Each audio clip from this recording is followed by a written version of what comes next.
Aucis pirmsākumu meklējam pirms 7 gadsimtiņiem, bet pilsētas status tai piešķirts 1924. gadā.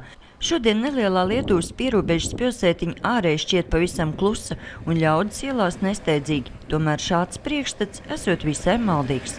Nav tik traki. Es domāju, ka visu Latvijas problēmas arī mēs zinām. Ir tā, ka mēs esam pierobežā, jo mums jau Lietuva tikai 7 km. Mums neiet cauri lielie ceļi. Tāpēc varbūt mēs esam vairāk atrauti. Mums grūtāk ir vai viesus uzņemt, vai turistus piesaistīt, jo tie objekti ir tik, cik ir, un cilvēki neiebrauc. Bet īstenībā es domāju, ka ir jaukas lietas arī Aucē, ko redzēt. Un arī cilvēki, mūsu pensionāru biedrība mums ir ļoti aktīva. Un nevalstiskās organizācijas ir diezgan, kultūras biedrība mums Aucē ir. Mums ir Aucis Kristīgo sieviešu sabiedriskā organizācija. Mums ir 4 draudzītes, jo ir luterāņu draudze, ir baptistu draudze, ir adventistu draudze. Un ir 7. dienas arī draudze. Ir 3 baznīcas Aucē.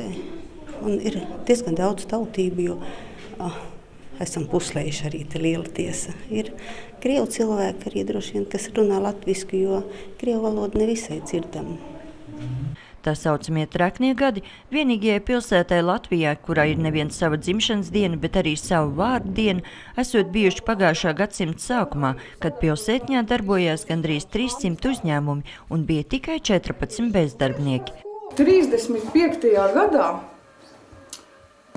287 sīktirgotavas uzņēmumi un rūpniecības un tādi, kas ražoja 266. 4,3% ir ebreju. Ebreju visādi veikaliņi. Ir 3 zārku veikali, desu veikali, 7 un tiešām te dzīve mutuļo.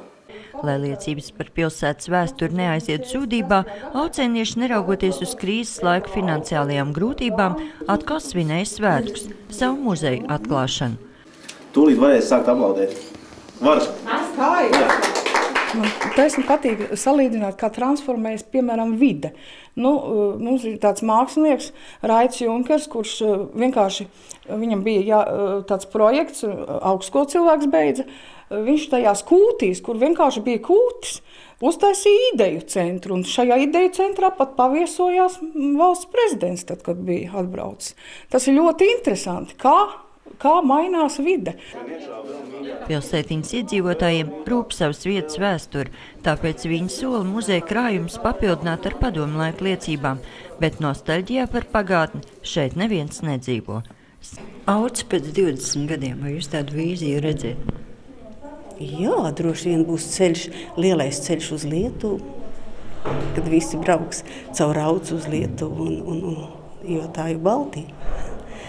Uz Igauniju caur Auci nevarēs aizbraukt, diemžēl, bet droši vien ceļš būs labāks arī tur uz Liepāju un uz Tukunu, kas tagad mums ir tā, kad jābrauc ir caur Dobeli uz to pusi. Es domāju, kad būs visas lietas arī Aucē, kas ir Rīgā vai Latvijā. Mums ir jādomā kopīgi, kādā veidā sakārtot esošo infrastruktūru.